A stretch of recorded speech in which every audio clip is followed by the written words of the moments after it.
பாம்பை பார்த்தா பயப்படுறவங்க இந்த பதிவை பார்க்க வேண்டாம். நேற்றிரவு நம்மளுடைய வீட்டு வாசலில் ஒரு கட்டுவிரியன் பாம்பு, காலாங்குட்டின்னு சொல்லக்கூடிய புல்லுருவி பாம்பை வேட்டையாடி விழுங்கிய பதிவு தான் இது. பொதுவாக பூச்சி இனங்கள், விலங்குகள் இதெல்லாம் வேட்டையாடி சில நேரங்களில் நம்ம பார்த்துருப்போம். பாம்புகள் வேட்டையாடி பார்த்துருப்போம். பெரும்பாலும் தவளை, எலி இது போல் உயிரினங்களை வேட்டையாடி பார்த்துருக்கலாம். ஆனால் ஒரு பாம்பு இன்னொரு பாம்பை வேட்டையாடி பார்க்குறது ரொம்ப அரிதான ஒரு நிகழ்வாக தான் இருக்கும். அதுவும் பார்க்குறதுக்கு ரொம்ப கடினம். இந்த பதிவு வந்துட்டு நம்ம வீட்டு வாசல்லே நடந்ததுனால நம்மளால் எடுக்க முடிஞ்சுது. இதில் பலருக்கும் சில சந்தேகங்கள் இருக்கலாம்.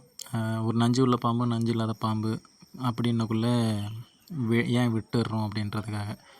ஆனால் பாம்புன்றது அவங்களுடைய வாழ்க்கையை அவங்க வாழ்ந்துக்கிட்டு இருக்காங்க. அதை நம்ம எந்த விதத்துலேயும் தொந்தரவு பண்ணக்கூடாது. ஆனால் இந்த கட்டுவிரியன் பாம்பு அதோடைய வேட்டையாடுற தன்மை ரொம்பவுமே பிரமிப்பாக இருந்தது. பாம்புகள் தன்னுடைய இனத்தையே வேட்டையாடி ஒன்றது ஒன்றும் புதுசில்லை. ராஜநாகம், சாரப்பாம்பு, கட்டுவிரியன் இது போல் பல வகையான பாம்புகள் தன் இனத்தையே உண்ணும். இந்த நிகழ்வு ஒரு இயற்கை நியதி. இதை நம்ம மாற்றவோ இல்லை தடுக்கவோ கூடாது. பாம்புகள்கிட்ட இருந்து நம்ம எப்படி பாதுகாப்பாக இருக்கலான்றதை கற்றுக்கணும். அதுக்கு பாம்புகளே இல்லாத உலகத்தில் நம்ம வாழணும்னு நினைக்கக்கூடாது.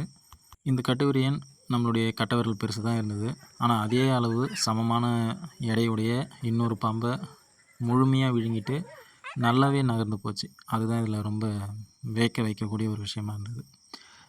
பொதுவாக நஞ்சுள்ள பாம்புகள் பயப்படாது. அதனால் பாம்புகள் பற்றின விழிப்புணர்வை கண்டிப்பாக தெரிஞ்சுக்கோங்க. உங்களுடைய குழந்தைகளுக்கு சொல்லிக் கொடுங்க.